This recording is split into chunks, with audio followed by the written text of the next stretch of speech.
Capital city ಬೆಂಗಳೂರಿನಲ್ಲಿ ಕಾಲಾರದ ಆತಂಕ ಹೆಚ್ಚಾಗಿದೆ. ಕೆಲ ದಿನಗಳ ಹಿಂದೆಯಷ್ಟೇ ನಗರದ ಮಹಿಳೆಯಲ್ಲಿ ಕಾಲಾರ ಲಕ್ಷಣ ಕಂಡು ಬಂದಿತ್ತು. ಆದರೆ ಈಗ ಇದರ ಬೆನ್ನಲ್ಲೇ ಬೆಂಗಳೂರು ಮೆಡಿಕಲ್ ಕಾಲೇಜಿನ ವಿದ್ಯಾರ್ಥಿನಿಯರಲ್ಲಿ ಕಾಲಾರ ಪಾಸಿಟಿವ್ ಆಗಿದ್ದು ಆರೋಗ್ಯ ಇಲಾಖೆಗೆ ಮತ್ತಷ್ಟು ಟೆನ್ಷನ್ ಹೆಚ್ಚಾಗಿದೆ. ಈ ನಡುವೆ ಹಾಸ್ಟೆಲ್ ವಾರ್ಡನ್ ಅನ್ನ ಸಸ್ಪೆಂಡ್ ಮಾಡಿ ಆದೇಶವನ್ನ ಹೊರಡಿಸಲಾಗಿದೆ. ಹಾಸ್ಟೆಲ್ನ 49 ವಿದ್ಯಾರ್ಥಿನಿಯರು ಅಸ್ವಸ್ಥ.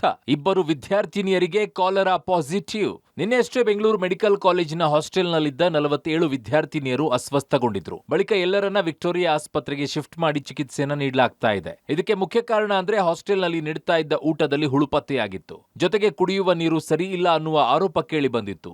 ಇದರಿಂದಲೇ ವಿದ್ಯಾರ್ಥಿನಿಯರು ಅಸ್ವಸ್ಥರಾಗಿ ವಾಂತಿ ಭೇದಿ ಸಮಸ್ಯೆಯಿಂದ ಬಳಲ್ತಾ ಇದ್ದಾರೆ ಎನ್ನಲಾಗಿತ್ತು. ಜೊತೆಗೆ ಕಾಲರಾ ಸೋಂಕಿನ ಆತಂಕವೂ ಹೆಚ್ಚಾಗಿತ್ತು. ಈ ಹಿನ್ನೆಲೆಯಲ್ಲಿ ಎಲ್ಲರ ಮಲದ ಸ್ಯಾಂಪಲ್ಸ್ ಅನ್ನ ಪರೀಕ್ಷೆಗೆ ಕಳುಹಿಸಲಾಗಿತ್ತು. ಕಾಲರಾ ಆತಂಕದ ನಡುವೆ 2 ವಿದ್ಯಾರ್ಥಿನಿಯರಿಗೆ ಕಾಲರಾ ಪಾಸಿಟಿವ್ ಇರುವುದು ದೃಢವಾಗಿದೆ. ಇನ್ನುಳಿದವರಲ್ಲಿ 5 ಹೆಚ್ ವಾರ್ಡ್ನಿಂದ ಡಿಸ್ಚಾರ್ಜ್ ಆಗಿದ್ದಾರೆ. 4 ವಿದ್ಯಾರ್ಥಿನಿಯರಿಗೆ ಐಸಿಯುನಲ್ಲಿ ಚಿಕಿತ್ಸೆ ಮುಂದುವರಿಸಿದ್ದು, ಇಂದು ಮುಂಜಾನೆ ಮತ್ತೆ 2 ವಿದ್ಯಾರ್ಥಿನಿಯರಲ್ಲಿ ಕಾಲರಾದ ಲಕ್ಷಣಗಳು ಕಂಡು ಬಂದಿದ್ದು ಆಸ್ಪತ್ರೆಗೆ ದಾಖಲಾಗಿದ್ದಾರೆ. ಇವತ್ತು ನಾವು ಎಲ್ಲ ಆಸ್ಪತ್ರೆ ಮಕ್ಕಳಿದಂತೆ ಅವರಿಗೆ ಭೇಟಿ ಮಾಡಿದ್ದೀವಿ. ಅವರು ಕೂಡ ಸ್ವಲ್ಪ ಕೆಲವು ಕಂಪ್ಲೇಂಟ್ ಹೇಳಿದಂತೆ ಬೆಡ್ ಬಗ್ಸ್ ಬಗ್ಗೆ, ಕೆಲವು ಸ್ವಲ್ಪ ನೀರಿನ ಸಮಸ್ಯೆ ಬಗ್ಗೆ ಹೇಳಿದಂತೆ, ಫಿಲ್ಟರ್ ಸಮಸ್ಯೆ ಅವರು ಹೇಳಿದಂತೆ 4 ಫಿಲ್ಟರ್ ಇದೆ, ಅದರಲ್ಲಿ 2 ರಿಪೇರಿಗೆ ಇದೆ. ಅವರು ಕಂಪ್ಲೇಂಟ್ ಕೊಟ್ಟಿದ್ದಂತೆ. ಬಟ್ ವಾರ್ಡನ್ಗೆ ಕೇಳಿದಾಗ ಇಲ್ಲ, ನಾವು ಕಂಪ್ಲೇಂಟ್ ಅವರು ಕಂಪ್ನಿಗೆ ಇನ್ಫಾರ್ಮ್ ಮಾಡಿದ್ದೀವಿ, ಬಟ್ ಅವರು ರಿಪೇರಿಗೆ ಬಂದಿಲ್ಲ. ಸೊ ವಿ ಹ್ಯಾವ್ ಅಡ್ವೈಸ್ ದೆ. ಅದರ ಮೇಲೆ ಕೆಲವು ಸ್ವಚ್ಛತೆ ಸಮಸ್ಯೆ ಇದೆ, ಅದು ಕೂಡ ಅವರು ನಮ್ಮ ಗಮನಕ್ಕೆ ತಂದಿದ್ದಾರೆ. ಸೊ ಈಗಾಗಲೇ ನಾವು ವಾರ್ಡನ್ಗೆ ಅವರು ನಿರ್ದೇಶನ. ಹಾಸ್ಟೆಲ್ ಮೇಲೆ ಸುಮೋಟೋ ಕೇಸ್ ದಾಖಲು.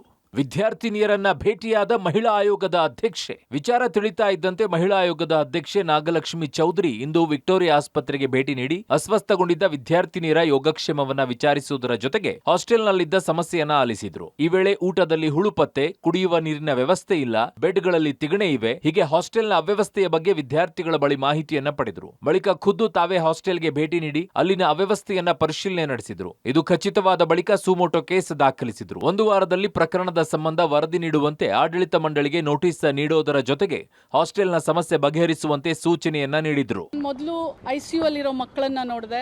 ಅವರೆಲ್ಲರೂ ಮೀಟ್ ಆದಾಗ ಅವ್ರು ಹೇಳಿದ್ರು, ಅವ್ರಿಗೆ ಕೆಲವರು ಕೊಲ್ಯಾಪ್ಸೇ ಆಗ್ಬಿಟ್ಟಿದ್ದಾರೆ, ಅಂದ್ರೆ ಅವ್ರಿಗೆ ಪ್ರಜ್ಞೆನೇ ಇಲ್ಲ. ಅವ್ರನ್ನ ತಗೊಂಡೋಗಿ ಐಸಿಯುನಲ್ಲಿ ಅಡ್ಮಿಟ್ ಮಾಡಿದ್ದಾರೆ. ಈಗ ಎಲ್ಲರೂ ಚೆನ್ನಾಗಿದ್ದಾರೆ. ಸೊ ಬಟ್ ಇದಕ್ಕೆಲ್ಲ ಕಾರಣ ಈಗ ಇಲ್ಲಿವರೆಗೂ ಅದೇ ನೀರನ್ನ ಮಕ್ಕಳಿಗೆ ಕೊಟ್ಟಿದ್ದಾರೆ ಅವರು. ನಾನು ಡಾಕ್ಯುಮೆಂಟ್ಸ್ನ ಕೇಳಿದ್ದೀನಿ ಅವ್ರಿಗೆ, ಮತ್ತೆ ಮೆಸ್ನೆಲ್ಲ ಕ್ಲೋಸ್ ಮಾಡಿಸಿದ್ದೀವಿ.